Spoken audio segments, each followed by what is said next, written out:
bago kong pangalan, Alec Pogi U6X. Ay, U pala. So, ito yung may ano ako dito eh. Ininong video. Table time is not long for you.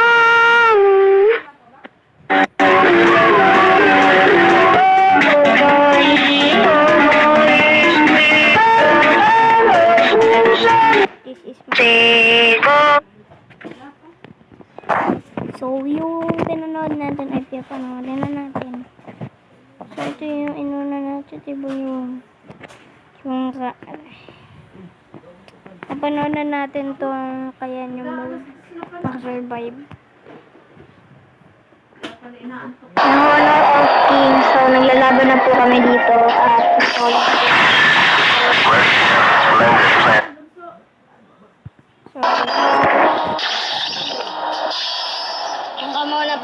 kasi nito, papanoorin natin to pag may try ko kaya kung pag kinaway ko yun ng kaway mo ay mawalin pa so pag ginanon ka kaya nilid mo siya lahat mangyari tagapin si Pangulong Cruz. Nang magtipon ang lahat upang tignan si Pangulong Cruz. Tanging babae lang ang nakatitig sa katulong ng asawa. Push, punta ito. Flexible na kasawan. Ang ganda ng itsura. Iganon mo siya. Iparamdam mo sa kanya yan. Ang katulong na ito. Sa ano siya? Nakita ang katulong na sa itaas. Dahil ayaw kong palampasin ang pagkakataon ito. Mabilis niyang tinampon ang parang siyang alak at naganda upang sumulong upang galugarin. Dahil dito, pinahinto siya ng kanyang asawa ng isang hakbang ng mas mabilis. Push, pag ginanaw mo sa ano, kung sumili pa siya sa dito, sa kanya na magmadaling umuwi. hindi mo Ang siya. sabi ng babae ay gusto lang niyang kamustahin ang kanyang katulong. Ganon mo. Ngunit ang asawa ay Ganito sinuwa. na hindi sumang-ayon.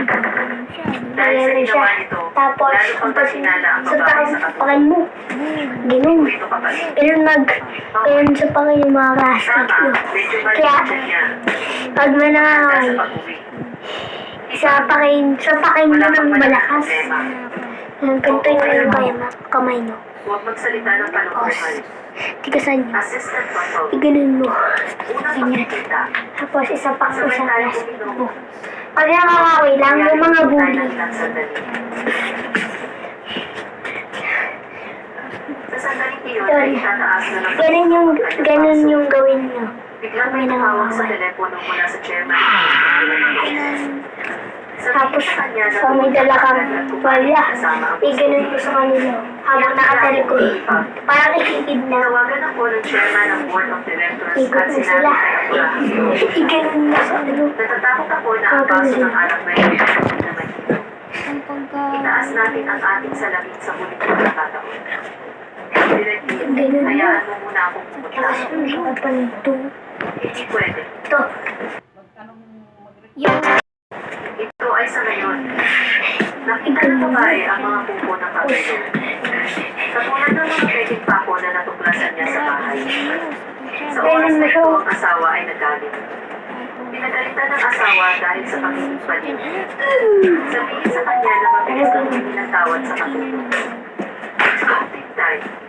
Ay, sorry na, pre. Sorry. Ay, sorry na.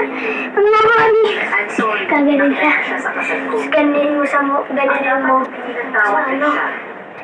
Hindi ako. Anong kalokohan Tapos ang gaganon sinasabi po. mo? Sino ang pumapasok? Ganun Siya. Katulong Parang ako ako si Super. palong kuyan-kuyan. Superman. Ang aking pagkakawala. Ako at si Director. Hindi ito isang relasyon tulad ng inisip ko. Huwag ka nang pumilis dito. Gusto mo bang magpakita ako ng ebidensya sa harap mo? Ayoko talaga. Pwede bang hinigil mo na ang paninisi sa akin? Baliw ka ba? Bilisan mo ako umuwi. Oo, baliw ako. Una binigay ko ang lahat para pakasalan ka. Yan na yung gawin mo. Ganyan ang pakita. Hindi yung ano, dito sa vlog ko yan. mga video ko yun. Ito muna. Ito yung, dito yung mga kulungan na mga sobrang daming kabayo. Ito naman yung bahay ng mga villager yata. Yung bahay ng mga king villagers. May king bang villagers? Wala yata eh. Build ko kasi may king villagers. Ano ba talaga? So, ayan. Chest. Yung mga dito. Hindi ko pa alam eh. Ito yan. So, ito. Laman na ito. Barrel ito. So, ito na mga villager king yata.